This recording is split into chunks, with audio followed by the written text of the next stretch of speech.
Sunshine FM, and that was the beautiful Melinda Schneider there with Stronger. It certainly gives a lot of people a bit of hope. Well, we have a brand newie on the phone right now. We have been playing his music for a little while now, talking about Drake Jensen. Drake, welcome to Tracy and the Big D Show. Thank you so much. Nice to be here. We say it every time, Drake, that we speak to someone from Canada, that there's a real synergy between Australian and Canadian country music.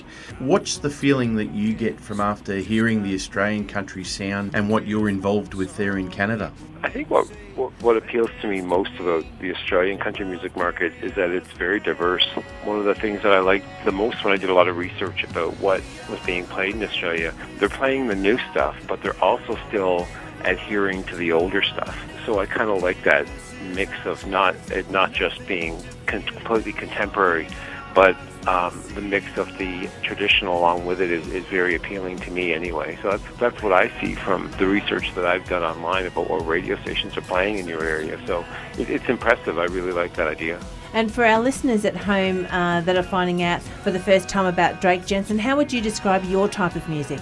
My music has morphed over the past 6 years. When I first started, I was very kind of neo-traditional, early Alan Jackson and early Tim McGraw sounding. And then over the past couple of years, it's kind of morphed into something newer, like the newest song, Wherever Love Takes Us, is a completely different detachment for me. I think that as an artist, people constantly change, and that's one of the most appealing things to me about being an artist, because I like change. And I think that's the one thing, if people go back and they listen to my music 5 years ago and they listen to the newest song, they're going to go, wow, there's a big difference between what I've done originally and what I'm doing now. So I think it always changes. Is the goal for Canadian performance to make it big in Nashville, or is it content to be the big fish in the Canadian pond? I think there's been a massive shift. At one point, when I recorded my first record, a lot of people were striving for Nashville. What's coming out of Nashville right now is a very generic sounding country. A lot of,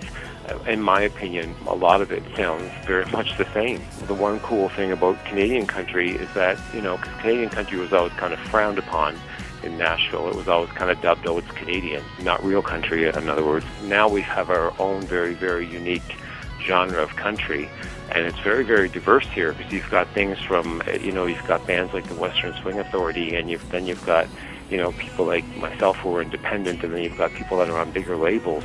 But it's a very, very diverse country market here in Canada, much like it is in Australia.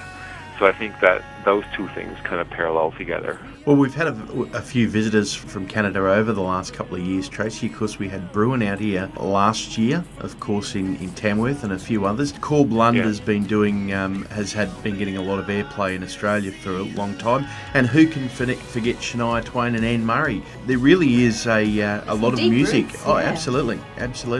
Oh, yeah, Canadian. I don't know. Did you guys ever play Rita McNeil? Have you played Rita McNeil? Yeah, she was a massive hit here with that single of hers, Working Man. Yeah, of course. See, I get a mental blank. I should record all this. Rita McNeil lives like 2 houses from my mom. So she's from my hometown, really. So she was a big inspiration of mine. But yeah, like there's so much diversity here in music. But there's room for everything, right? I mean, that's pretty well the point, is that it doesn't have to be one thing or the other. It can be everything. And is there any plans in the near future, for a visit to Australia for Drake Jensen? I would love to come to Australia. This was kind of, we've done some media work lately there, and I've just kind of tested the waters just to see the reaction I would get at radio. Mm-hmm. The reaction so far has been very good for somebody like myself who's completely unknown.